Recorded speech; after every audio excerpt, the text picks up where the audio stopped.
শদিয়াৰ পৰা ধুবুৰীলৈ উচ্চ প্ৰশংসিত সৰভোগৰ দৈৰ বিষয়ে আপোনালোক সকলোৱে জানে।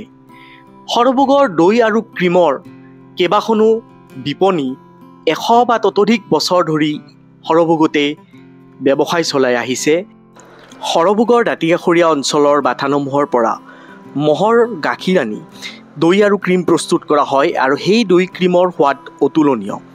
সৰভোগৰ ব্যৱসায়ীসকলে কেইবা বছৰো ধৰি এই দৈ আৰু ক্ৰীম প্ৰস্তুত কৰি ব্যৱসায় হিচাপে ইয়াক চলাই নিছে আৰু সৰভোগৰ অৰ্থনৈতিক দিশটো টনকিয়াল কৰি আহিছে। সৰভোগৰ দৈটো আমাৰ ইটোৰ কাৰণে বেছি ঘনত্ব বেছি। সৰভোগৰ দৈটো এই মানাহ অভয়াৰণ্যত ঘাঁহ এভেইলেবল পায় আৰু শুকান ঘাঁহ কাঁহী ঘাঁহ খায়। কাঁহী ঘাঁহ খাই সেই গাখীৰটো ঘনত্ব বেছি হয়। গতিকে পাতল ঘাঁহ যদি খায় তেতিয়াহ'লে গাখীৰটো পাতল হৈ যাব। শুকান ঘাঁহে নহয় ন, সেইকাৰণে ঘনত্ব বেছি। সেইকাৰণে সৰভোগৰ দৈটো ভাল হয়। সৰভোগৰ এঠা দৈৰ কথা আমি ক'বই নালাগে। মাঘৰ বিহুৰ সময়ত সৰভোগৰ এঠা দৈৰ চাহিদা যথেষ্ট বৃদ্ধি পায়। সৰভোগত মাঘৰ বিহুৰ সময়ত প্ৰায় হাজাৰ হাজাৰ লিটাৰ দৈ বিক্ৰী হয়।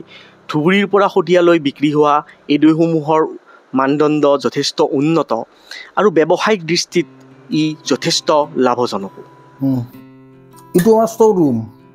ইয়াত ইটোক বাদেও আৰু বাৰাণ্ডাত আমি সিফালে কৰোঁ। বাৰাণ্ডাত বিহুৰ সময়ত যেতিয়া আমাৰ মাঘ বিহু হয় বা বহাগ বিহু হয়, বহাগ বিহু তেতিয়াও হৈ যায়, চাংখনত গোটেই টোটেলে হয় আৰু ইফালে থৈ পৰে। এতিয়া এইটো হ'ল ঘি। এইটো ঘি, ঘিটো চেন পাইছা না তুমি? এইটো ঘি। দাম কিমান ঘিৰ বৰ্তমান? ঘিৰ দাম 1000 টকা এইটো। ক্ৰীমৰ দাম হ'ল 800 টকা। দৈৰ দাম হ'ল 180 টকা। সৰভোগ অঞ্চলত আমাৰ ভালেকেইখন দোকান আছে। তাৰ ভিতৰত আমাৰখন অন্যতম, কাৰণ আমাৰ বয়সৰ দৰে সৰভোগত আৰু নাই। আমাৰ 120 বছৰ হ'ল। তেতিয়া আমাৰ গাখীৰ আহিছিল চাউৰং, ৰৌমাৰী, এইখিনিৰ পৰা গাখীৰ আহে। মই ভালদৰে জানো আৰু। গতিকে তাৰ পৰা গাখীৰ আহে। গাখীৰ আহি এতিয়া আমি মেচিনেদি ক্ৰীম ভাঙো, দৈ হিচাপত দৈ কৰোঁ, ঘি হিচাপত ঘি কৰোঁ। গতিকে আমি প্ৰথমতে দুধটো আনি ক্ৰীম বাহিৰ কৰোঁ। ক্ৰীমটো চেল হ'লেতো হলাকে, চেল নহ'লে আমি সেই ক্ৰীমটো গৰুৰ গাখীৰো আহে, ম'হৰ গাখীৰো আহে। সেই ক্ৰীমটো টেঙা হৈ যায়, তাৰ পিছত আমি ঘি বানো। আগতে আমিতো দেউতাৰ দিনত আমি দেখিছিলোঁ বিৰাট ডাঙৰ ডাঙৰ মানে একোটা মাটিৰে এই মাখন তুলি থৈছিল। মাখন তেতিয়া চেল হৈছিল। এতিয়া কিন্তু মাখনৰ মানুহে চিনিয়ে নাপায়। মাখন নিবলৈ কেতিয়াবা আহে, এই 2 মাহ 3 মাহ হ'বতো আহে, তেতিয়া আমি নকৰোঁ। মই যেতিয়া এই দোকানত থাকোঁ তেতিয়া পঢ়ি আছিলোঁ মই হাই ছেকেণ্ডাৰীত। তেতিয়া খুঁটি মোটামুটি 30খনমান খুঁটি আছিল সেই সময়ত। সেই 30খন খুঁটিত কিছুমানে 5 পইচা কৰি লৈ গৈছে, মোৰ মনত আছে।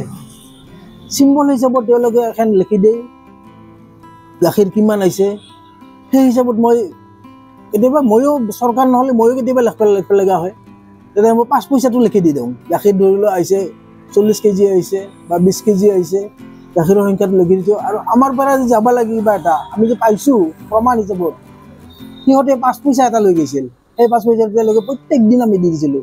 2খনমান খুঁটি আছিল এনে, আৰু কিছুমান খুঁটি আছিল এইটো যে আমি দিছিলোঁ হেৰিটো খৰচটো, এই বেজিৰ পৰা বটিয়াকলৈকে একদম বিমান ঘাটি এটা আছিল। বিমান ঘাটিলৈকে সুন্দৰ সৰু এটা ৰেল পথ আছিল, এনেকৈ ষ্টেচনলৈকে যোৱা।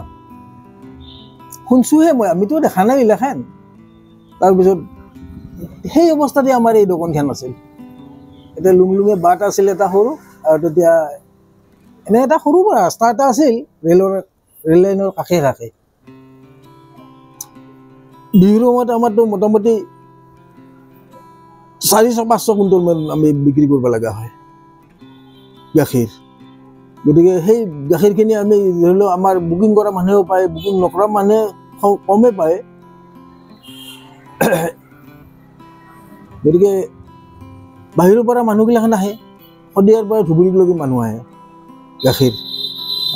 এনেইতো বিয়া ছিজনতো মানুহ আহিবই, ধৰি লওক বুকিং কৰি গুচি গৈ এটা সময়ত দিবা আহে। আমাৰ এনেকৈ মানুহ কেতিয়াবা কোনোবা যদি গুৱাহাটীত লৈ দিব লগা হয়, গুৱাহাটীকে আমাৰ প্লেটফৰ্মবিলাক দিয়াৰ আমাৰ কণ্টেক্ট থাকে তাৰপিছত আৰু দিয়া নহয় কেৰিং চাৰ্জ তেওঁলোকে দি দিয়ে আমাৰ সেনে মানুহ আছে তেওঁলোকক সুদুৱাই আমি এইখিনি দি দিওঁ তেওঁলোক মানুহজনৰো কিবা প্ৰফিট হ'ল এটা আমাৰো চেলখিনি হৈ গ'ল তেওঁলোকৰো উপকাৰ হৈ গ'ল মানুহ নাই গতিকে এনেকৈ চলি আছোঁ আমি বছৰটোৰ প্ৰায় প্ৰতিটো দিনতে সৰভোগৰ দৈৰ যথেষ্ট আদৰ আছে বিশেষকৈ গৰমৰ দিনকেইটাত উৎকট গৰমৰ বিপৰীতে এই দৈসমূহৰ যথেষ্ট আদৰ দেখা যায় কাৰণ দৈ আমাৰ পেটৰ কাৰণেও ভাল দেহৰ কাৰণেও ভাল উদ্যোগটোৰ প্ৰতিগৰাকী সদস্যলৈ আমি এটাই অনুৰোধ কৰিব বিচাৰোঁ যে আধুনিকতাৰ ধামখুমীয়াত পৰি আমাৰ এই সৰভোগৰ দৈ আৰু ক্ৰীমৰ যি উচ্চ মানদণ্ড